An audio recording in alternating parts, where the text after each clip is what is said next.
The latest fighting in Yemen has now claimed the life of an American citizen for the first time. Jamal al-Labani apparently left the U.S. for Yemen just 2 months ago. The country has descended into heavy sectarian fighting that has claimed more than 500 lives in the last 2 weeks alone. The International Red Cross has called for a ceasefire so those wounded in the fighting can get medical help. Nick Valencia has more on the American killed and why he was there.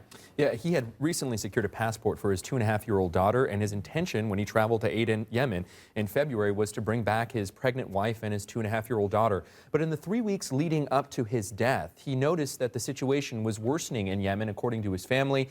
As a matter of fact, his cousin tells me that Jamal al-Labani, that man that you're looking at there on your screen, just 2 days before he died, his plan was to cross the border into Oman and take a flight to Egypt to escape the violence. He just never made it. On Tuesday at 5 p.m., after praying at a local mosque, he was walking when he was hit with shrapnel by a mortar round. He died just minutes later. Fred.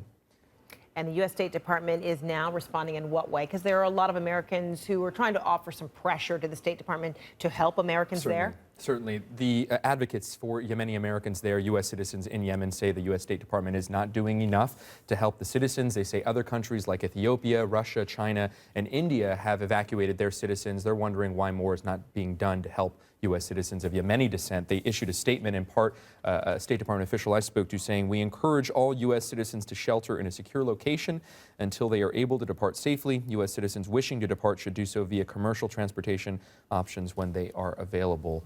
His family's still heartbroken and devastated, and when I spoke to his cousin, I asked what kind of man Jamal al-Labani was. He is very young, healthy, quiet person. You will see the smile on his face if you get to talk to him. Even if he's a little upset or mad, he will always have that smile.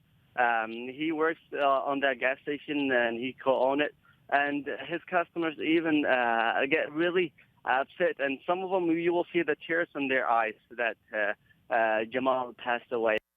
Just a good man, according to his family all around. The Council for American Islamic Relations says there's at least 150 families currently there that are U.S. citizens in Yemen caught in the conflict.